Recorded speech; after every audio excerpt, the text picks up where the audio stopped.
tous et bienvenue à La Réunion. On se retrouve en direct au pied des sentiers en tout cas, sur la commune de l'Entre-deux. Aujourd'hui une nouvelle vidéo, format un petit peu différent, un petit peu plus vlog. Vidéo qu'on va diviser en deux parties. Dans la première partie, on va essayer de voir quel type d'entraînement on peut faire en fonction du terrain disponible. Quand c'est raide, quand c'est technique, quand c'est plat, quand c'est roulant, quand ça descend, qu'est-ce qu'on peut mettre comme entraînement là-dessus pour bien construire sa planification. Et dans une seconde partie, on est aujourd'hui, le jour où je tourne cette vidéo, à 2 mois pile des courses du Grand Raid de La Réunion. Moi je suis inscrit sur le trail du Bourbon. Donc là, comme vous le constatez, j'ai eu un déménagement puisque je me suis installé ici à La Réunion. Donc j'ai eu une grosse perturbation dans ma planification d'entraînement. Et donc je vais essayer de vous partager comment j'utilise justement ce terrain, ces différents types de terrain, ces différents entraînements pour construire ma planification jusqu'au Bourbon. Donc je vous partagerai un petit peu en live cette planification pour vous montrer comment j'agence tout ça.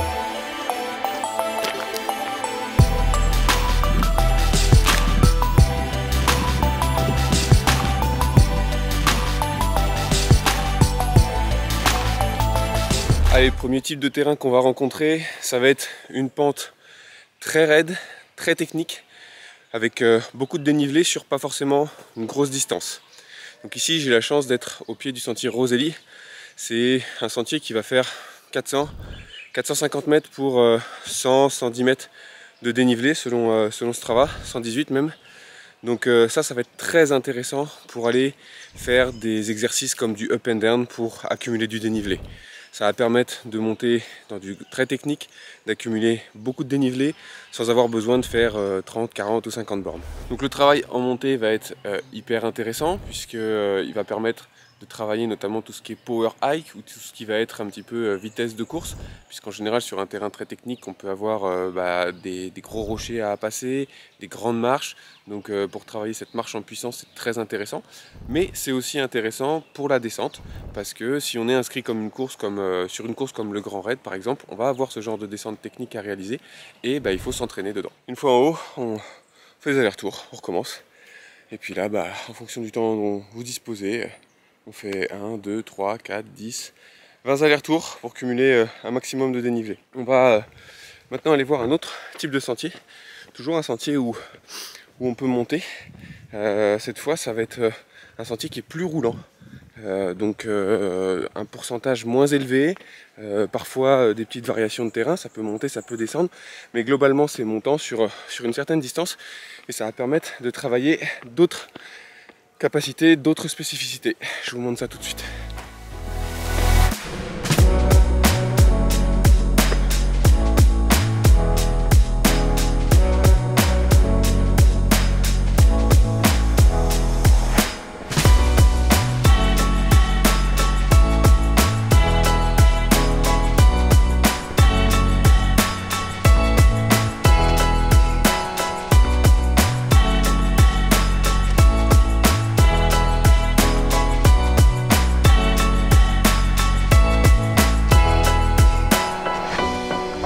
Voilà, on est arrivé au pied du deuxième sentier que je voulais vous présenter, deuxième type de sentier. Donc là c'est un sentier qui va faire, en tout cas un segment qui va faire 2 km de long pour 280 mètres de dénivelé. Donc c'est plus roulant que ce qu'on a eu tout à l'heure. Qui dit plus roulant dit qu'on va pouvoir aller plus vite et que ce sera peut-être aussi plus représentatif de ce qu'on va retrouver en compétition. Donc ce qui va être très intéressant de travailler là-dessus, ça va être un travail d'allure. Par exemple, un travail au tempo. Parce que là, 2 km au tempo, pour la plupart des gens, ça va faire un effort compris entre 10 et 20 minutes. Donc c'est une fourchette, un laps de temps qui est vraiment intéressant pour travailler du tempo. On va avoir du technique. Là, il y a des marches par exemple, c'est pour ça que je suis un peu essoufflé. Parce qu'en parlant, voilà, ça y est, je suis tout de suite en zone 3. Puis il va y avoir du plus roulant, il va y avoir même un petit peu de descente. Et donc l'objectif sur ce type de segment, ça va être de maintenir une fréquence cardiaque stable, de maintenir une intensité stable, quelle que soit la pente, quelle que soit la technicité. Il faut essayer de conserver une stabilité dans l'effort. Sur ce type de sentier plus roulant, ça va être aussi très intéressant de travailler une descente engagée. Pareil, une descente type tempo. Pourquoi ? Parce que vu que c'est plus roulant, on va pouvoir aller plus vite. Et qui dit qu'on va plus vite, dit qu'on va avoir davantage de dommages musculaires. La contrainte excentrique va être majorée. La vitesse est quand même un des gros facteurs qui majore cette contrainte. Et du coup, on va pouvoir créer cette fameuse casse de fibres. Et moi, je trouve ça aussi très intéressant parce que ces pentes pas trop pentues, pas trop raides, avec des petites variations, c'est typiquement ce qu'on va les retrouver en compétition. Donc, pour faire un entraînement spécifique, c'est vraiment idéal. Je suis en train de faire la transition pour vous amener sur le troisième type de sentier dans lesquels on peut s'entraîner, en tout cas on peut construire des entraînements. Et là je suis de nouveau sur un terrain où on pourrait faire du up and down, donc terrain très technique, pente importante, au moins 25% là en moyenne. C'est pareil, c'est pas très long, je crois que le segment il doit faire 600 mètres, 700 mètres pour un peu plus de 100 mètres de dénivelé. Donc c'est pareil, c'est très intéressant. Donc je finis de monter ça et on va arriver au troisième spot et je vais vous parler d'un autre type d'entraînement. A tout de suite. Tiens, pour revenir sur les deux premiers types de terrain que je vous ai présentés dans une précédente vidéo, je vous parlais des tests de VMA et notamment des tests de VMA ascensionnel. Donc test de VMA ascensionnel, je le rappelle, c'est essayer d'accumuler un maximum de dénivelé dans un minimum de temps. Et c'est un test qui n'est reproductible que pour soi-même sur un même terrain donné et dans des mêmes conditions environnementales données. C'est-à-dire que faut idéalement, quand on refait le test, être dans les mêmes conditions de météo. On peut se tester sur des pentes très raides, celle dans laquelle je suis par exemple, essayer de voir en combien de temps j'arrive à faire mes 100 mètres de dénivelé. Et on peut aussi se tester sur un sentier plus roulant, celui dans lequel j'étais tout à l'heure, pour voir pareil combien de temps je mets pour faire ces mêmes 100 mètres de dénivelé. Et ça va être intéressant de comparer est-ce que je me sens plus à l'aise sur un sentier très technique, est-ce que je me sens plus à l'aise sur un sentier très roulant, parce que comparer les vitesses ascensionnelles ça aura assez peu d'intérêt parce que vous n'êtes pas dans le même sentier, donc pas trop d'intérêt. Par contre, vous regardez en termes de sensations comment vous vous sentez dans l'un ou dans l'autre. Ça peut être le premier point intéressant. Et le deuxième point intéressant, ça va être quand vous allez vous retester après avoir fait vos entraînements, après avoir progressé en théorie, vous pourrez regarder sur quel type de sentier vous avez le plus progressé, auquel cas vous pourrez orienter votre entraînement à dire tiens, là j'ai peut-être pas assez progressé dans ce type de sentier, il faut peut-être que j'en fasse un peu plus. Donc ça peut être un petit tips intéressant à garder en tête. Allez, c'est parti.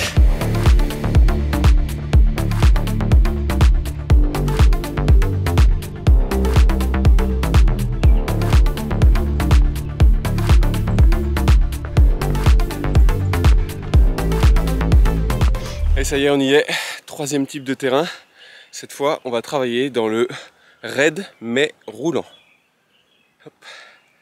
Donc là, on a une belle piste goudronnée, bien raide. Il y a des passages à 20% à certains endroits. Alors, pas forcément ici, peut-être un peu plus loin.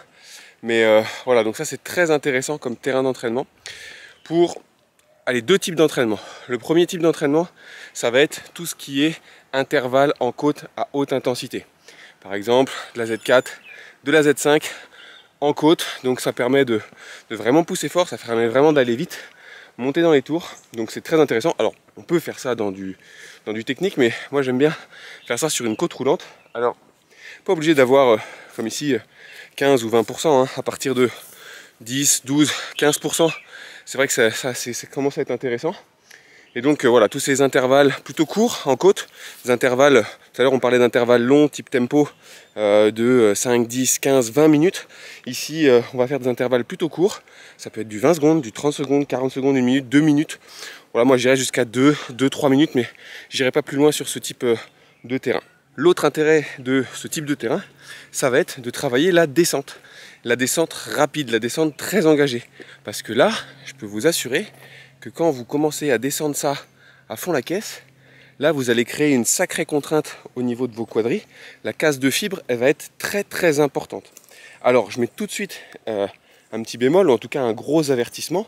Si vous n'êtes pas habitué à avoir des contraintes excentriques en descente, c'est clairement pas ce que je vous recommande pour commencer à travailler. Ou alors sur des toutes petites portions et avec un rythme très raisonné. Parce que voilà, là ça va être très traumatisant. Et si vous n'êtes pas habitué à ça, bah, vous pouvez risquer de vous blesser. Donc là, typiquement, tous ceux qui sont un peu sensibles du TFL, si vous commencez à vous faire des grandes navettes avec des grands intervalles intenses en descente là-dessus, vous risquez de le réchauffer, le TFL.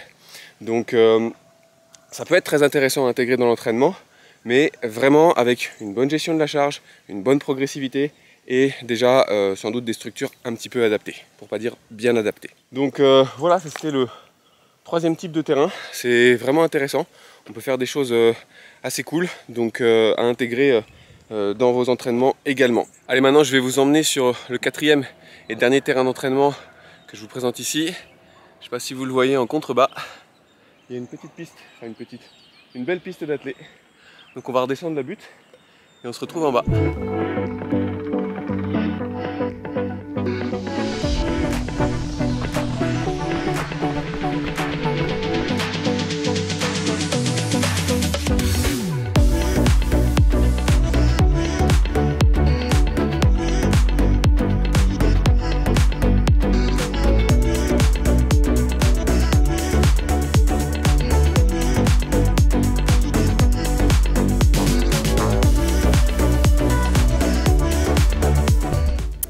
Bon voilà, on est arrivé sur la piste d'athlée.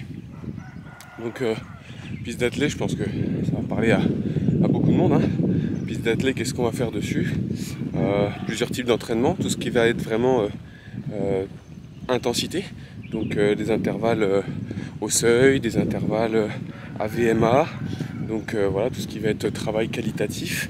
Ici, on va pouvoir aussi pratiquer des gammes, faire des éducatifs, tous les fameux ABC. Donc ça, c'est très intéressant, c'est un renforcement spécifique du coureur. Ça permet de travailler et de gagner un petit peu en économie de course également. Si on veut intégrer des sprints à très haute vitesse, bah c'est pareil, c'est très intéressant de le faire sur ce type de terrain. Et puis ça peut aussi, quand on habite sur un terrain montagneux où les sentiers sont très techniques, il n'y a pas beaucoup de plat, ça permet d'avoir du plat, ça permet de faire peut-être quelques séances en récup sur une surface qui est assez agréable, qui est assez confortable. Donc voilà, on peut faire pas mal de choses sur une piste d'athlée. Souvent il y a un stade, ça permet de faire aussi peut-être un travail dans l'herbe qui peut être intéressant, des diagonales. Il y a vraiment une multitude de choses à faire. Moi je sais que c'est vraiment une surface que j'apprécie particulièrement.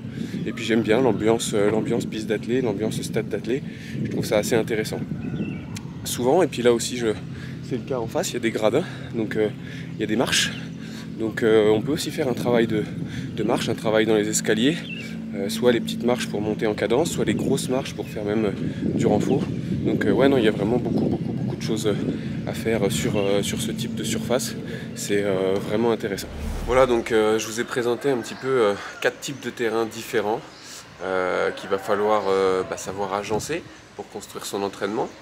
À ça, on rajoute évidemment des sorties en endurance fondamentale, des sorties à basse intensité, qui peuvent être sur route, qui peuvent être sur chemin plat, qui peuvent être sur chemin avec du dénivelé. On rajoute aussi des sorties longues, des sorties rando-course, des sorties spécifiques quand on fait du trail. Donc là voilà, ça peut être plusieurs heures d'entraînement, on va alterner la marche, la course pour simuler un petit peu des conditions de course. Et puis on rajoute aussi de l'entraînement croisé. Donc l'entraînement croisé avec du renforcement musculaire, du vélo. Moi je sais que j'utilise pas mal le vélo, je trouve que c'est un très bon complément. J'aime beaucoup l'utiliser. Et voilà, en agençant tout ça, on arrive à se construire une planif digne de ce nom. Donc c'est la fin de la première partie de cette vidéo. Dans la deuxième partie, maintenant je vais vous montrer, je vais vous parler un petit peu de comment moi je vais utiliser ces différents types d'entraînement. Parce que là vous avez vu, donc je vous ai montré les quatre zones d'entraînement.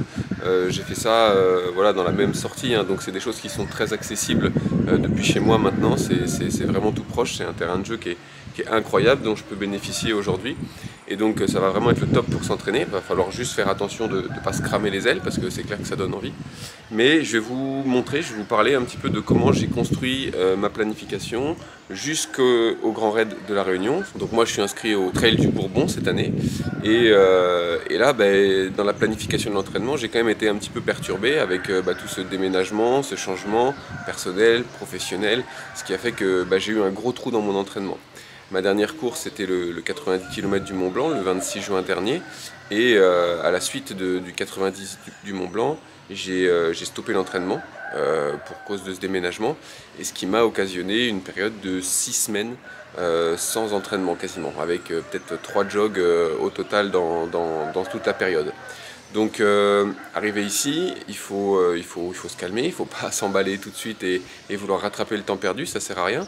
Il va falloir optimiser le temps qui reste, donc à peu près 2 mois on va dire, pour bien préparer son entraînement.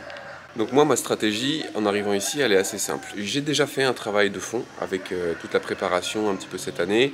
J'ai préparé un marathon, donc j'ai travaillé à haute intensité, j'ai fait des séances type sur piste, du seuil, un petit peu de VMA, du travail d'allure sur route. J'ai fait 2 trails, le 80 km de la Swiss Canyon et le 90 km du Mont Blanc, donc j'ai déjà travaillé mes habilités spécifiques en trail. Donc il faut juste aller les rappeler et reprendre du volume, reprendre de la fréquence d'entraînement surtout. Donc moi, le point le plus important, ça va être d'avoir des entraînements très fréquents. Donc plus je vais m'entraîner en nombre d'entraînements, je parle pas forcément en durée ou en volume, mais en nombre d'entraînements, ça va être vraiment très important parce que c'est ça qui va me générer un maximum d'adaptation. Je l'ai déjà dit dans plusieurs vidéos, hein, c'est toujours plus intéressant d'aller faire plein de petits entraînements que un gros entraînement éparpillé comme ça dans le temps. Donc moi ce que je veux là, c'est vraiment faire pas mal de petits entraînements, avoir des entraînements très réguliers. Je ne vais pas mettre beaucoup de séances d'intensité. Tout à l'heure, on était dans le sentier là, sur route très pentue, des séances en Z4, Z5 là-dedans. Je ne vais pas en faire beaucoup. Si j'en fais une ou deux d'ici le Grand Raid, ce sera le maximum. Par contre, accumuler du temps dans du dénivelé, dans des chemins techniques, comme on était au tout début de la vidéo, ça, oui, je vais en faire. C'est possible que je passe un peu de temps à faire quelques up and down pour aller manger un petit peu de dénivelé, aller m'habituer à ce type de terrain, aller m'habituer à monter des grosses marches, des cailloux, aller m'habituer à les descendre également. Donc ça oui, c'est sûr que je vais en inclure dans ma préparation, mais surtout je vais essayer d'accumuler beaucoup d'entraînement, un gros volume d'entraînement à basse intensité.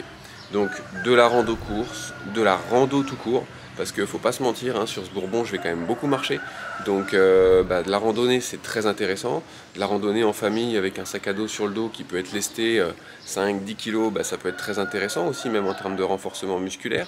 Et puis j'ai amené mon vélo ici, donc je vais aussi inclure pas mal de vélos dans mon entraînement. Comme pour les sentiers, à vélo c'est difficile de trouver du terrain plat, donc c'est intéressant pour accumuler encore une fois du dénivelé, faire un travail d'endurance de force au niveau des quadris, et puis voilà, d'essayer d'en mettre, ça va permettre d'accumuler aussi du volume en termes d'heures d'entraînement. J'ai regardé le calendrier, je me suis inscrit à une petite course là, qui est à l'entre-deux, justement là où je réside, qui est le 10 septembre. Donc c'est pas du tout une course qui me correspond en termes de profil, hein. C'est un 22 km pour 1200 mètres de dénivelé. On passe justement sur cette piste très, très roulante, donc à mon avis ça va envoyer très très fort devant, mais c'était histoire de mettre un dossard, en plus à la maison, de profiter un petit peu des sentiers, de cette ambiance de course. Donc voilà, c'est juste pour le dossard que je vais aller faire cette course là. Et puis je me prévois aussi un week-end choc 3 ou 4 semaines avant l'échéance. Moi j'aime bien le faire à cette période-là, 3-4 semaines. Donc j'ai pas encore planifié ce que je vais faire pendant le week-end choc, mais je pense que voilà, on va accumuler au moins une bonne dizaine d'heures d'entraînement dans le week-end. Et puis ça, ce sera ma dernière grosse piqûre de rappel. Sinon quelques sorties longues dans la semaine, et puis j'espère pouvoir arriver au top avec un bon affûtage sur les 15 derniers jours, où je le rappelle, on va réduire le volume, conserver un petit peu d'intensité, donc peut-être que c'est à ce moment là que j'irai faire quelques accélérations en côte là juste à côté, et puis beaucoup de plaisir, beaucoup d'optimisme pour cette course, puis un maximum de plaisir. Voilà, bon, j'espère que cette vidéo vous aura plu, j'espère que vos courses de l'été, de la fin de l'été se passent bien. S'il y en a certains qui sont inscrits sur des courses du Grand Raid, n'hésitez pas à me le dire dans les commentaires. Il y a beaucoup de monde qui va venir là sur cette période-là. C'est vrai que je me tâte à organiser un petit entraînement en commun, une petite sortie en commun quelques jours avant la course, ça pourrait être sympa. Donc faites-moi signe dans les commentaires et puis en fonction des réponses, on essaiera d'organiser quelque chose. Sinon, moi je vous dis à la prochaine et puis je vous souhaite une bonne semaine. Allez, ciao tout le monde, ciao les runners.